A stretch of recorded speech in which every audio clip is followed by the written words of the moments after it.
नमस्कार दोस्तों, मेरा नाम है कृष्णा। स्वागत है आपका द हिंदू और इंडियन एक्सप्रेस 5 मिनट में। 24 दिसंबर आज तारीख है। सिनॉप्सिस है इस पर हम देखते हैं ये न्यूज़ हिंदी माध्यम में। पहली न्यूज़ है फायरफ्लाई पक्षी डाइवर्टर। ये द हिंदू की न्यूज़ है। एक जो ये ग्रेट इंडियन बस्टर्ड ये चिड़िया है, ये क्रिटिकली इंडेंजर्ड है। ठीक है, तो उसके लिए है। तो ओवरहेड पावर लाइन, ये जो इलेक्ट्रिसिटी की लाइंस होती हैं, इनसे टकराकर इनकी काफ़ी डेथ हो जाती है। लगभग 15% इनका डेथ रेट है। ठीक है, तो जहाँ पर इनकी आबादी जंगल में पाई जाती है वहाँ ये बनाए जाएंगे।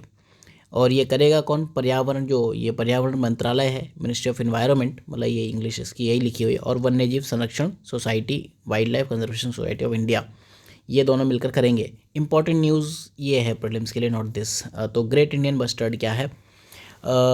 सबसे भारी ऐसा पक्षी है जो उड़ता है। ब्लैक बक्स जहाँ रहते हैं वैसे ही आवास में ये पाए जाते हैं। और भारत के सबसे ज़्यादा थ्रेटन या फिर संकटग्रस्त जो प्रजाति है उनमें से एक है। 150 से कम पक्षी इसके बस जंगल में पाए जाते हैं। संरक्षण इसका अगर हम स्टेटस देखें तो IUCN ने इसको गंभीर रूप से खतरे में यानी क्रिटिकली इंडेंजर्ड रखा है। साइट्स के अपेंडिक्स 1 में है, तो आप इसका ग्लोबली ट्रेड नहीं कर सकते हो। और जो वन्यजीव संरक्षण संशोधन अधिनियम 2002 है उसकी अनुसूची 1 में है, मतलब इसको मारने पर आपको मैक्सिमम सज़ा हो सकती है। आवास रहते कहाँ हैं? एग्ज़ाम में ये लाइन सच 2 बार पूछी हुई है प्रीलिम्स में। तो छोटे स्क्रब, झाड़ियाँ और शुष्क और अर्ध शुष्क घास के मैदान यहाँ मिलते हैं। इरिगेटेड एरियाज़ यानी कि सिंचित लैंड, जहाँ पानी ज़्यादा होगा उससे ये दूर भागते हैं। भारत और पाकिस्तान के क्षेत्रों में मिलते हैं। संरक्षित क्षेत्र अगर आपको रिलेटेड देखने हैं तो एक डेजर्ट नेशनल पार्क राजस्थान में है, रोलापाडू आंध्र प्रदेश में, करेरा मध्य प्रदेश में, यहाँ ये पाया जाता है। यहाँ इनको संरक्षण दिया गया। फिर USA ने एक एक्ट पास किया, चाइना ने जिसको गालियाँ दी। USA ने तिब्बती नीति और सहायता अधिनियम TSPA ये पास किया। तो USA क्या करेगा? नाम से पता चल रहा है तिब्बत को लेकर अपनी नीति यानी कि पॉलिसी बनाएगा और तिब्बत की सहायता करेगा। 2 चीज़ें मेन हैं। पहली चीज़ ये कि अमेरिका का जो वाणिज्य दूतावास है उसको लासा यानी कि तिब्बत की जो राजधानी है वहाँ खोल देगा। दूसरी बात जो इम्पोर्टेंट ये कहता है कि अमेरिका समर्थन करता है कि दलाई लामा अपने उत्तराधिकारी का निर्धारण कर ले। ठीक है, ये क्या कहता है कि इस तरह के जो फैसले हैं ये जो भी तिब्बती बौद्ध परंपरा में जो भी धार्मिक अधिकारी नियुक्त किए गए उसके लिए उसके द्वारा किए जाने चाहिए और इसमें दलाई लामा की इच्छाएं होनी चाहिए।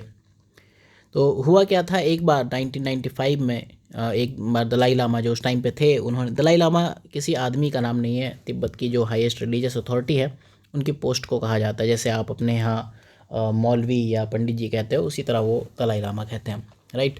तो 1995 में दलाई लामा ने अपने एक उत्तराधिकारी घोषित कर दिए थे। 6 ईयर्स उनकी एज थी। और बाद में फिर चाइना ने अपना एक दलाई लामा घोषित किया और ये गायब हो गए। तो एक चीज़ और भी कही है अमेरिका ने कि चीन ने जो तिब्बत को हड़प लिया है, ये तिब्बती बौद्धों और तिब्बत लोगों की जो फंडामेंटल रिलीजियस फ्रीडम है उनका क्लियर कट वायलेशन है। चाइना का रिएक्शन भी आना था, तो इन्होंने कहा ना सिर्फ तिब्बत बल्कि ताइवान और हांगकांग से जुड़े मुद्दे भी चीन की संप्रभुता और क्षेत्रीय अखंडता का विषय हैं। ये चीन के आंतरिक मामले हैं, इसमें आपको कोई लेना देना नहीं होना चाहिए। फिर इसके बाद एक है बिजली नियम 2020, सेंटर में है इसके राइट्स टू कंज्यूमर, उपभोक्ताओं के अधिकार, ये रूल्स हैं। तो ये रूल्स सेंट्रल गवर्नमेंट ने नोटिफाई किए हैं। पहली चीज़ तो इसकी जो न्यूज़ है इंडियन एक्सप्रेस में ये छपी है, मेंस पॉइंट ऑफ व्यू से इंपॉर्टेंट है, नॉट फ्रॉम प्रीलिम्स। तो इसका जो उद्देश्य है ये है कि जो भी बिजली वितरण कंपनी है उनको अंतिम उपभोक्ता, लास्ट माइल जो एंड यूज़र है, उसके लिए ज़्यादा जवाबदेह बनाना है। ठीक है, शिकायत निवारण और मुआवजा तंत्र जो भी है उसको आप स्ट्रॉन्ग करोगे। तो डिस्कॉम, अगर आपको डिस्कॉम मतलब जो बिजली डिस्ट्रीब्यूशन कंपनीज़ होती हैं, डिस्कॉम का मतलब ये होता है DISSCOM, डिस्ट्रीब्यूशन कंपनीज़। तो जो ये डिस्कॉम है, अगर आपके यहाँ लंबी बिजली कटौती कर दी या आपको बिजली कनेक्शन नहीं दिया जल्दी या और इस तरह की कोई खामी होगी तो उनकी भरपाई करेंगी, मुआवजा देंगी आपको। ऐसा नहीं कि आपसे बिल पूरा लें। ठीक है, एक मुद्दा जो अनछुआ रह गया, वो मुद्दा क्या था कि होता क्या है, बिजली वितरण कंपनी वो एक भौगोलिक एकाधिकार रखती है।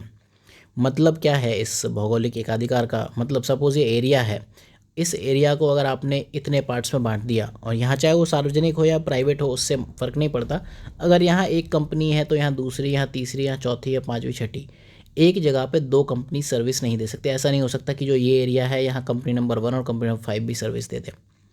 तो जैसे कि अभी आपके पास है, अगर आप एयरटेल से हैप्पी नहीं हो तो आप जियो में या फिर BSNL में जा सकते हो, आप यहाँ ऐसा नहीं कर सकते हो। आप एग्ज़िट, ठीक है, इंग्लिश में एक इकोनॉमिक सर्वे की टर्म है exit opportunity, option of exit आप नहीं देते हो। It does not provide agency, agency भी एक कीवर्ड है, ये आप याद करो इंग्लिश में, ठीक है। तो ये उपभोक्ताओं को ये दो चीज़ें नहीं देता है, तो ये मुद्दा अभी भी अनछुआ रह गया, ठीक है। देन इसके बाद एक non important news UPSC point of view से, लीजन ऑफ मेरिट अवार्ड आपके पीएम को दे दिया गया। पीएम ऑफ इंडिया, ऑस्ट्रेलिया और जापान के जो पूर्व प्रधानमंत्री शिंजो अबे, उनको दे दिया गया। तो ये यूएसए का अवार्ड है। अमेरिका के जो आर्म्ड फोर्सेस हैं, सशस्त्र बल, विदेशी सशस्त्र बल और कभी कभार सरकार के प्रमुख, हेड ऑफ द गवर्नमेंट, उनको भी दिया जाता है, ठीक है। तो ये इनको दे दिया गया कि इन्होंने इंडिया और यूएसए रिलेशंस के लिए काफ़ी काम किया है। एडवांसिंग न्यूज़ ये छपी है, आप देखो फॉर यहाँ पर advancing the Indo US relationship, right. तो इस तरह की चीज़ें होती रहती हैं, not important for UPSC point of व्यू। दैन टाइटन प्रोजेक्ट था, ये 2018 का एक प्रोजेक्ट है, एप्पल की इलेक्ट्रिक कार परियोजना है। इनका जो टारगेट है 2014 तक हम पूरा काम कर देंगे। तो आपके इस कीमती समय के लिए धन्यवाद। आपको अगर सिनॉप्सिस IAS फॉलो करना है then you can visit this website, और स्पेशल कोर्सेज में आपको दिखेंगे। You can go here, click here for daily current affairs. आप यहाँ पर हिंदी माध्यम में भी करंट अफेयर्स पढ़ सकते हो, और जो टॉपिक वाइज PDF है ये हिंदी में भी अवेलेबल जल्दी ही हो जाएगा। तो मिलते हैं अगले लेक्चर में। अपार्ट फ्रॉम दैट, आप जो भी हिंदी माध्यम के जो ऑप्शनल्स हैं, अगर आप ज्वाइन करना चाहो तो आपको हिंदी लिटरेचर ऑप्शनल का कोर्स भी अवेलेबल है। तो मिलते हैं अगले लेक्चर में, तब तक के लिए ध्यान रखिए, पढ़ते रहिए। रीड एफ एडू का जो एड्रेस है वो है readefaedu.com, रीड एफ एजुकेशन।